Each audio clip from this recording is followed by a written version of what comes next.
İcloş? He benim. Hele benim.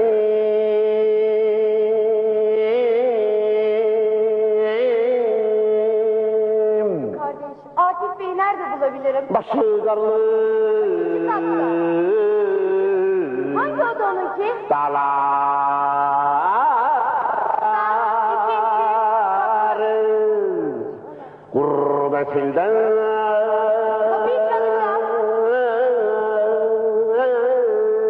Nöbetçi hekim yukarıda uyuyor. ah çekerek ağlar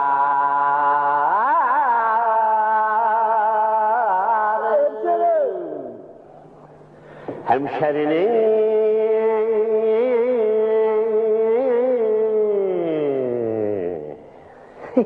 herife ninni geldi. Ulan kızım nedir bizim bu kadar sizliğimiz ya? Gene uzun havamızı kısa kestiler. Ne bileyim burada biri konuşuyor. Tanımıyorum sedyede. Dün gece getirip bıraktılar.